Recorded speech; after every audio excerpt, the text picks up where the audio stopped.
Saqqara, the vast city of dead, a sacred land where the life is eternal. 12 royal pyramids, hundreds of tombs, and millions of immortal dwellers. Thousands of masterpieces from distant eras are found here every year. They tell us their wonderful stories. Egyptian heritage stories.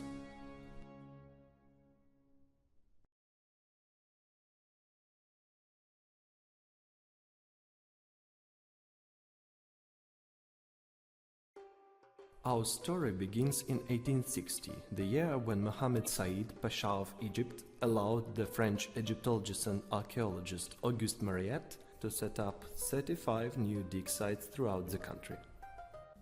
Saqqara was certainly not the place of last importance, but Mariette's position of conservator of Egyptian monuments did not permit him to devote all his time to this remarkable necropolis. One day, when Mariette was away, a crew of Falah workmen opened a huge L-shaped mud brick mastaba with a small outer chamber. The tomb was given a number C8 by Mariette and later acquired number 36 by a French archaeologist Jean-Jacques de Morgan. It was found in the oldest part of the necropolis, Saqqara North, just 500 meters away from the northern enclosure wall of the Step Pyramid complex. This type of structure is peculiar to the 4th dynasty and has plenty of parallels from the cemeteries of Giza.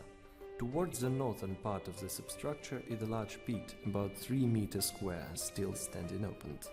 Although sunk to a considerable depth, it was left unfinished, without a burial chamber at its end. The incomplete state of mastaba may explain why it tells us almost nothing about its owner. The northern wall of the chamber has a doorway. The eastern wall is greatly ruined, but the western wall's condition is better.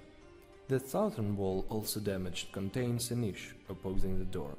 It is in this niche where a unique statue was found, known nowadays as Kaaper, or the Sheikh el-Beled. When the Egyptian Falah workmen first saw the statue, it was in such a good condition that reminded them their village headman. This detail gives the statue its second name, which means in Arabic the head of the village. The statue depicts the priest, a reader of sacred texts, named Kaaper. His name, which was quite common during that period, means he whose ka is well equipped.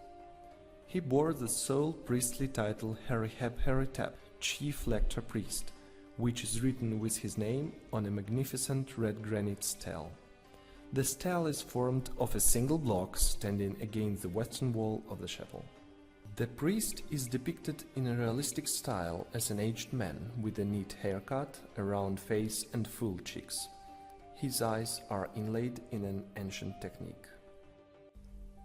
This is the earliest inlaid technique attested in Egypt. Inlaid eyes of this type were made in Egypt for more than 800 years, from 4th to 13th dynasty. Their workmanship is much higher than that the inlaid eyes made in any other technique. Kaaper's eyelids are made of copper, while the eyeball itself is made of polished quartz. The eyeball has a small round recess drilled in the middle of its front part for receiving the cornea, made of transparent rock crystal, which was fixed in place with resin. This very resin, attached to the cornea, seems to represent iris, brown in color. Kaaper's pupils are small circular recesses, drilled in the middle of the rear of the rock crystal cornea and filled with a very dark black paint. This detail makes the image of a man look very authentic. The Sheikh's left eye has a grey mark. Some scholars suppose it to be a cataract, eye illness which he suffered, but this is certainly not the case.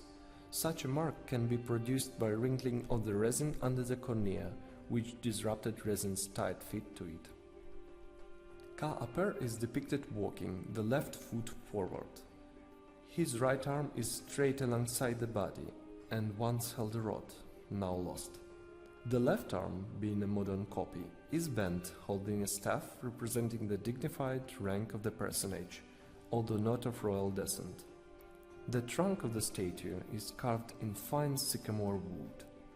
The arms were made separately and fixed to the statue with tenons, demonstrating the mastership of Old Kingdom carpenters. The material, called in ancient Egyptian nehet, endowed the statue with a divine aura, as sycamore tree was under the divine patronage of goddess Hathor, one of whose epithets was Nebet Nehet, the Lady of the Sycamore. The statue was carved with adze, nut in ancient Egyptian. One may expect the chief lector priest to be dressed in his peculiar costume, including the jaguar skin, but the sole garment in which Kaaper is clothed is a long kilt, gala dress, which was characteristic for the private statuary from the late 4th to early 5th dynasty. In the Giza tombs of Itush and Sechemnefer IV, the depiction of the deceased statue wearing the same long kilt are called Tut Ankh, the lifelike statue. These statues often have their idealized counterpart, another statue depicting the tomb owner in a different, not lifelike but idealized way. Kaaper's idealized depiction may be the statue CG32, whose provenance is obscure.